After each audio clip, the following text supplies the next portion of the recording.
Bonjour et bienvenue au Jardin de la Source.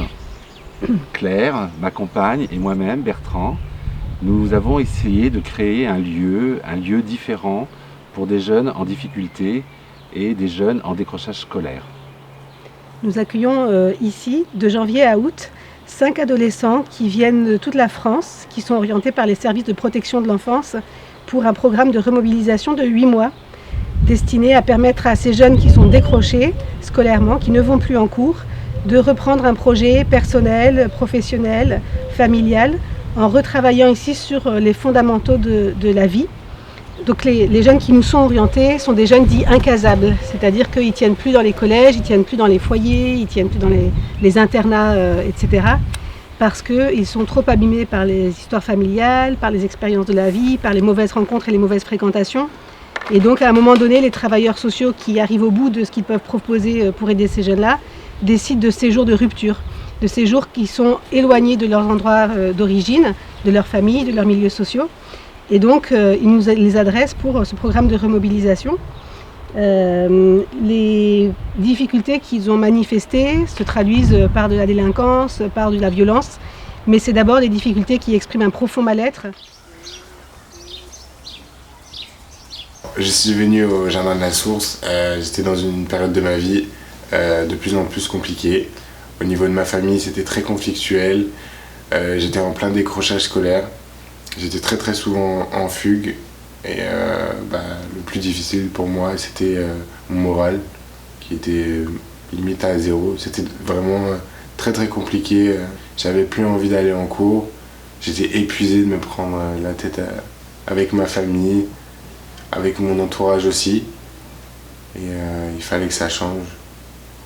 Je doutais énormément aussi de mon projet professionnel, de moi-même. J'étais en CAP, en première année de CAP cuisine.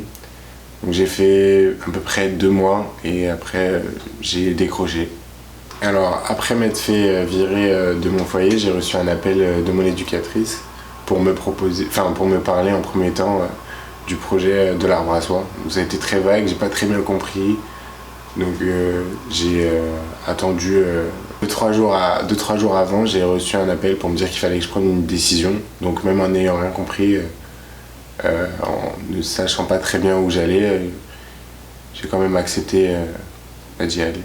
Il fallait qu'il y ait du changement dans ma vie, donc on m'a ouvert une porte et j'ai décidé d'y aller.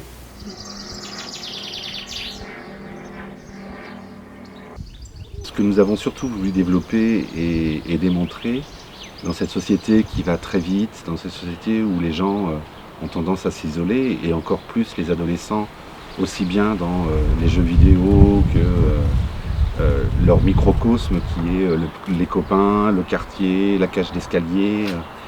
C'est aussi de prouver que des choses très simples peuvent redonner un sens à leur vie, un sens à leur lever le matin, un sens au repas, un sens à partager.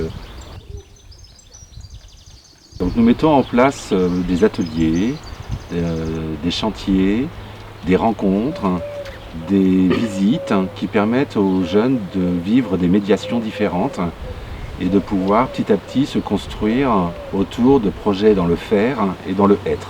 Faire des chantiers, c'est pas l'objectif, c'est pas de produire. L'objectif, c'est de passer un temps ensemble et de travailler ensemble pour faire voir que chaque petite chose qu'on peut faire dans la vie, et si aujourd'hui on peut en faire un peu et demain on peut en faire un peu plus, toutes ces petites choses en fait nous permettent de nous rendre compte qu'on est vivant, qu'on existe et qu'on est capable de faire des choses qui vont prendre une dimension plus ou moins importante, entre autres au Jardin de la Source, parce que ça peut paraître ridicule d'aller planter des légumes, mais quand les légumes ils vont être ramassés ou cueillis ou transformés par des enfants, des touristes ou eux-mêmes, et que ces produits on va les manger, il y a quelque chose d'une réussite, il y a quelque chose qu'on a fait, on a réussi à faire. Et la dimension encore plus importante au Jardin de la Source, c'est qu'on a réussi à faire pour d'autres. C'est pas pour soi qu'on fait les choses, égoïstement, mais c'est pour les autres qu'on va développer le lieu, qu'on va aménager le lieu, qu'on va agrandir le lieu, qu'on va faire vivre ce lieu. Donc les jardins, ça paraît ridicule aussi de se dire tondre une pelouse c'est facile. Oui, c'est facile de tondre une pelouse, mais rendre un jardin agréable pour aller se promener, pour aller se détendre, pour faire des jeux quand on a d'autres personnes qui viennent, c'est une certaine fierté pour eux. Et je les entends dire régulièrement dans les chantiers, ce qu'on a fait est beau. Je peux vous dire que ces jeunes-là, pour qu'ils puissent dire ce qu'on a fait est beau, c'est pas naturel, c'est pas si simple que ça. Alors bon, le tout à chacun va dire, bah oui, c'est des petites choses, c'est pas très important. Mais je pense que le social a souvent trop tendance à vouloir faire des choses compliquées, à être dans le rythme de la société. Alors que pour ces jeunes-là, qui ont quand même vécu des cassures, qui ont vécu de la violence, qui ont vécu des ruptures très, très difficiles à vivre, pour eux, c'est un peu une renaissance. C'est de se rendre compte que même si on n'est pas premier de la classe en troisième, on est capable de faire des choses. Et qu'on n'est pas pour autant quelqu'un de pas bien. On n'est pas pour autant quelqu'un de nul. Par contre, on fait d'autres choses. Et ces autres choses, si on peut les faire au service des autres, effectivement, ça donne encore plus de valeur. Donc on ne s'attache pas à faire des choses compliquées. On fait des choses simples, petit à petit. Mais quand je dis des choses simples, ça peut être très bien de faire du potager, de l'aménagement du parc. Mais c'est aussi des travaux de construction, puisqu'on développe, on multiplie encore la capacité d'accueil. Donc on développe, on crée des nouvelles chambres, on crée des nouvelles salles de bain.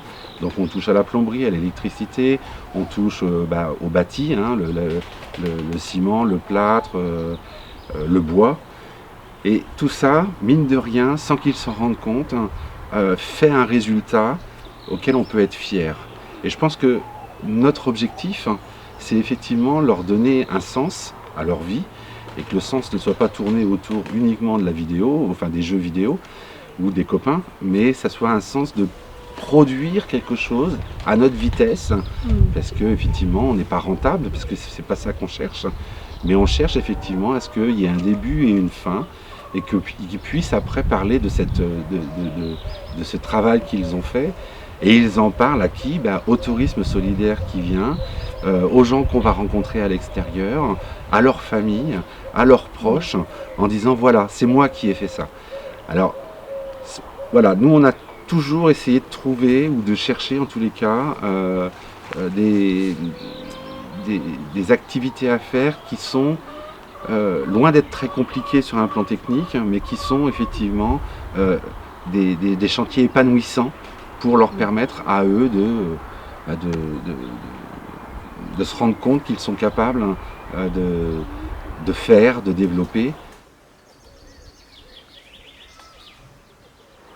Et donc inévitablement, ces chantiers-là, ils amènent aussi cette idée qu'on peut faire les choses ensemble. Et ensemble, quand on parle d'ensemble au Jardin de la Source, c'est on partage des tâches, on partage des choses à faire pour les autres.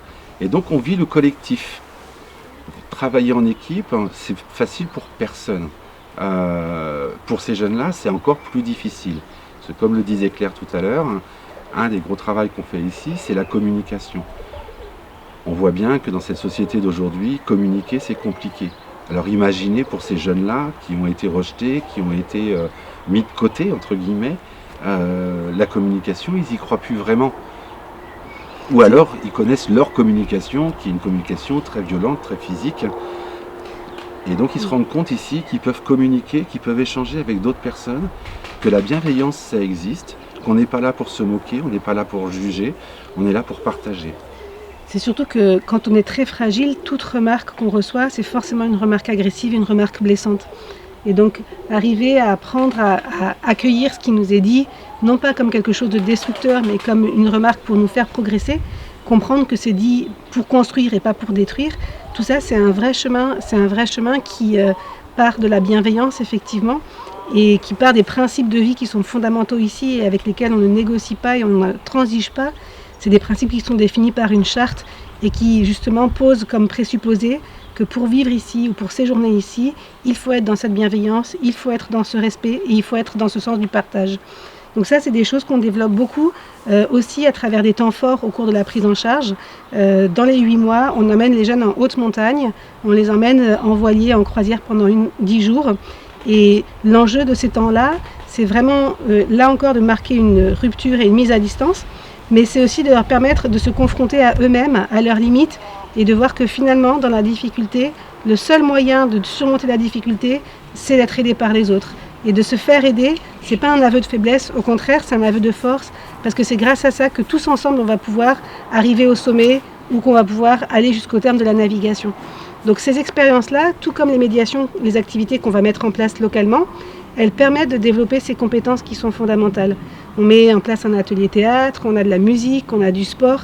Toutes les activités, elles ont pour même objectif de développer de nouvelles compétences et de faire expérimenter cette possibilité de passer au-delà des difficultés pour que les difficultés soient ceux qui nous rendent plus forts et non pas ceux qui nous détruisent.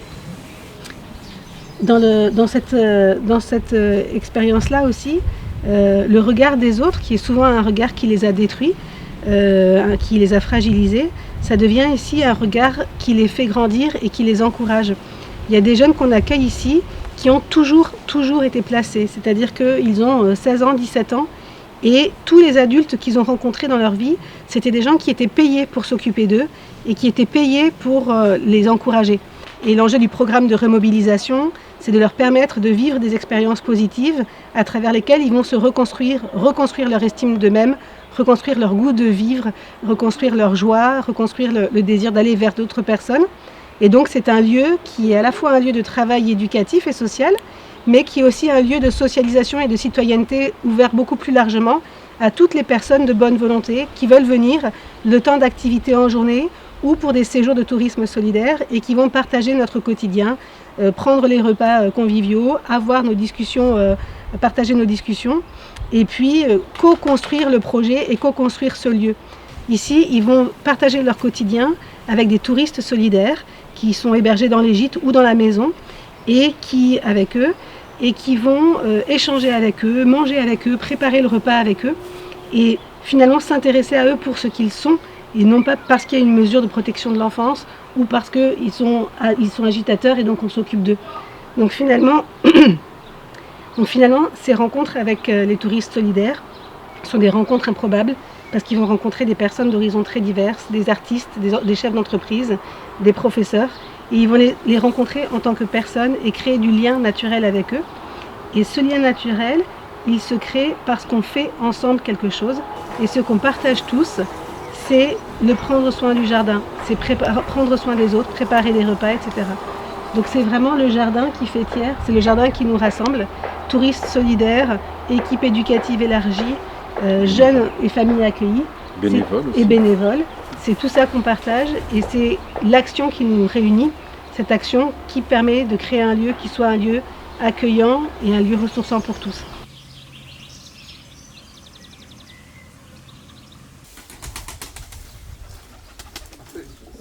Tous les jours au Jardin de la Source, en soirée, il y a un rituel qui est proposé et auquel je me suis prêtée hier soir par exemple, c'est le j'aime, j'aime pas.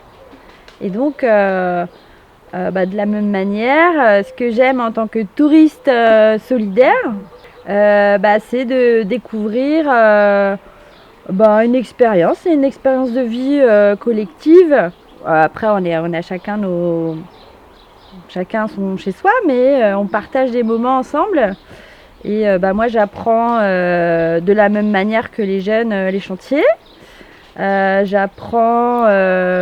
partage un ensemble de moments quotidiens, on apprend à se connaître et donc des savoir-faire, l'importance du savoir-faire ici, l'intérêt aussi d'être différent et c'est une zone de rencontre en fait ici. C'est une zone d'expérience et de rencontre de gens divers et puis on ressort tous, on apprend tous les uns des autres de ce partage d'expérience. La première édition du programme, en 2018, nous a permis d'accueillir 4 garçons. Et les résultats qu'on a pu observer sont assez extraordinaires. On se rend bien compte que ces mois ont été fondateurs pour permettre aux jeunes de partir sur une nouvelle dynamique de vie, une nouvelle dynamique familiale, une nouvelle dynamique professionnelle et surtout une nouvelle dynamique relationnelle. Et ça, c'est quelque chose qui est vraiment au cœur de notre travail, hein. C'est d'apprendre d'autres modes de relation aux autres qui ne soient pas dans la compétition, mais qui soient dans la coopération, qui ne soient pas dans le rapport de force, mais qui soient dans la bienveillance. Et c'est à travers les petites choses du quotidien qu'on travaille ça en permanence et qu'on arrive à développer justement ces nouvelles pousses chez les jeunes. C'est le cœur du projet des Jardins de la Source et c'est ça qu'on a envie de partager avec toutes les personnes de bonne volonté, avec les travailleurs sociaux qui voudront nous orienter des jeunes, avec les voisins qui voudront venir participer aux activités ou proposer des activités ou des coups de pouce pour le jardin ou autre. Voilà, c'est un lieu qui a vocation à être un lieu ouvert et pour lequel nous avons toujours besoin de coups de main. Donc on compte sur vous.